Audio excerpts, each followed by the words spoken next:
Again, this is me just starting, you know what I'm saying? Because I didn't want to sit around and be like, okay, it's not perfect yet. Let me keep getting perfect.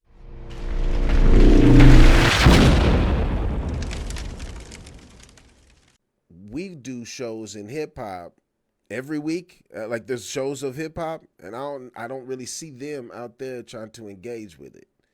You'll find where there's like grant money from musicians. Like ostensibly, ideally, you should be able to go to that website, grab and get $5,000 to build your studio as a musician in Kansas. But if you know, like I know, there's no hip hop at all involved in that. You know what I mean? If you're a hip hop artist or you're a rapper or anything like that, you really don't even have an opportunity to apply.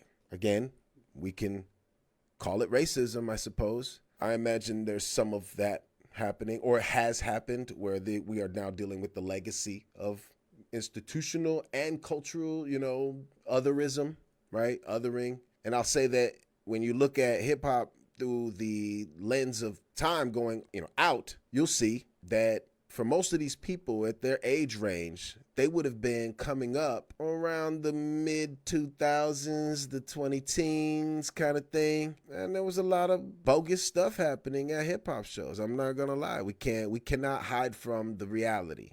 Right? You can't just say, well, we are good people. Yeah, you might be good people, but bad stuff happens to good people. And sometimes people make bad choices, no matter what kind of character they are, right? So it's not even a question of hating a person, but when you have a scenario where people start thinking that they're going to be unsafe, maybe they don't go. But then that doesn't excuse those who are in the professional setting, the ones that are up there, not a concert goer, but maybe the person who writes articles about concerts, right? Like the person who would cover a concert or promote a concert. And I don't mean like a promoter, but someone who would share the show or go see it or write a review on your album or things like that. That's not happening. And it exists. It's not like there's nothing like that happening right now.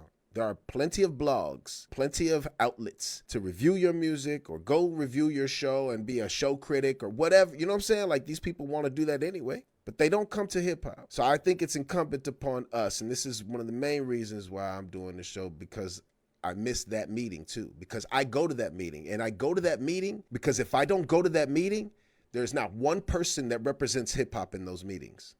For the first, and the people who have come with me to these meetings, they will all tell you, I'm a handful. Because I got 20, 25 years, or so, about a quarter century of history where I've been shut out because my zip code at the time was 666, whatever, because I was in Topeka. I live in Lawrence now, but in Lawrence, they was like, hey, Topeka, you know what I'm saying? So I saw that from afar. I saw it outside looking in. But then now that I'm inside the cultural hub, Lawrence is always going to be the cultural hub of this state. Just don't get it confused, right? Topeka that's the governing center of this state. That's where the capital is. You have towns where they deal with the agriculture and farming, yada, yada. This is considered the cultural capital of the state of Kansas. And that's what burns me the most about Lawrence, is if they are claiming to be the cultural capital, yet gatekeeping from subculture. We have to do it ourselves. The same way as I was mentioning, anybody that I've been talking to lately, and I told my man O3 this, I was like, this is my mantra for 2025, because you'll hear people say, yeah, nobody pays attention. They don't know anything about us. Nobody's looking at Kansas. How about us? Nobody's looking at anybody. You think anybody was looking at New York like, hey, you guys got anything new going on in 1973 in the Bronx? You know what I'm saying? What's this that you're doing? No, they saw young black and Puerto Rican kids break dancing, rapping over, scratching the tracks on the records, and everybody was clutching their pearls. Oh my God, they're writing on the walls. Oh my God, they're spitting on their heads. Oh my God, they took a great Curtis Mayfield song and just, you know what I'm saying? They were everyone just, that's how it was. So there was nobody paying attention or giving a damn about New York. when hip hop started. And then hip hop makes its way and starts going through New York, but nobody was paying attention to LA. LA was insular and paid attention to themselves and supported each other. And then you got to see them. And then you have this crazy thing that happens in the mid 90s where the East Coast and the West Coast have this great thing happening, and not great as in good, I mean great as in big and major, between Death Row and Bad Boy.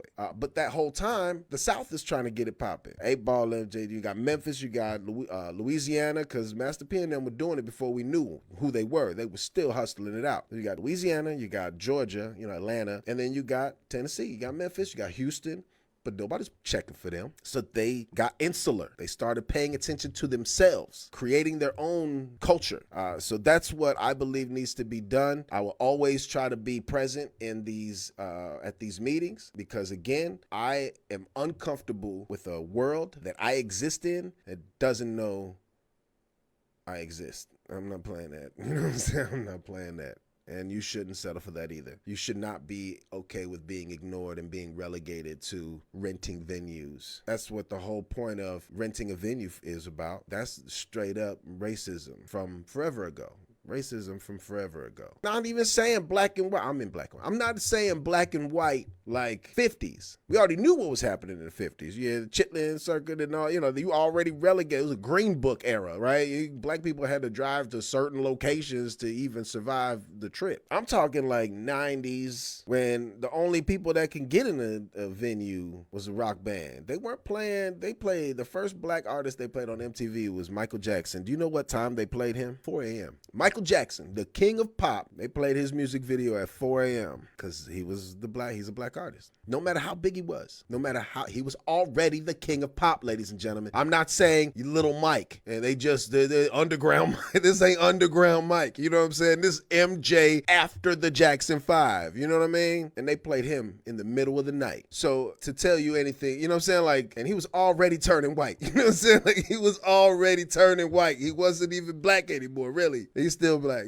but he wasn't black anymore for anybody else's intents and purposes. So when it came to the venues, they're like, nah, man, we're not doing that. And then you bring the band on, and then they go and trash the bar, because you got, they trying to be extra hairband rock star, Motley Crue style, drink all the beers, rock, drugs, sex, rock and roll. Sex, drugs, rock and roll. But that was cool. As long as you was doing that, you could really trash a place and all that other stuff. And since they weren't letting rappers do anything, rappers had to rent venues. They had to rent banquet halls. You know what I'm saying? That's how the whole thing started. And that's the mentality we're stuck in now, where we think we gotta pay to play. If we don't have to pay to play on the radio, we damn sure have to pay to play at a venue. Nah, if you don't want me there, I ain't going. Period. I'm not paying you. And I'm not paying for some banquet hall. It's not a music venue. All that is a club night. If I got to be responsible for security, most of these guys, they gotten smart about it. But back in the day, what the main problem is, everybody's trying to, do nigganomics and save a buck. So they hire their homies. Hey, be security for me. And that dude's letting everybody in with straps because that's the homie from the block. You know what I'm saying? It was not working. That's just that. But we shouldn't have to do that. As far as the meat, it's, if an opportunity arises at a level where they're paying people, because that census last year, this time I promoted that census. Say who we are. We have to say hip hop exists here, so they know they're supposed to be allotting money for that. If we don't say anything, they will walk around like we don't exist. And I know that we try to be in our universe, in our circle, but they've got the town, right? That meetup was at some private, rustic,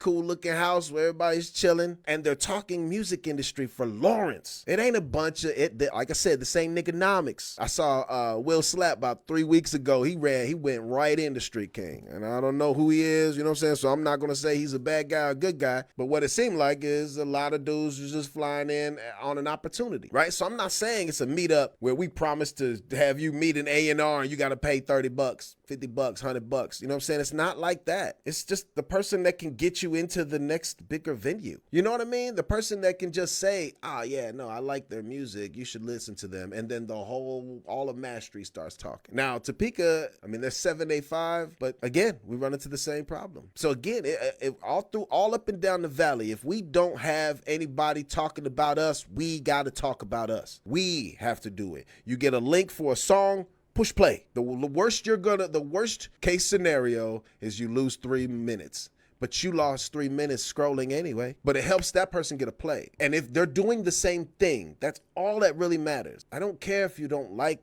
like say Lady P has a song out. Doesn't matter if you're not feeling it. Hit the like button. If you don't like it, hit the like button. If you really like it, hit the heart button. But give it a listen. You know what I'm saying? Like give it the stream. Do the math that helps everybody. And because you're gonna want them to do it for you. And I know we cannot. Everybody talks that hot game. They all talk that hot game. You know what I'm saying? We all need to support each other, man. We need to support each other. And do it. You know what I'm saying? Stop talking.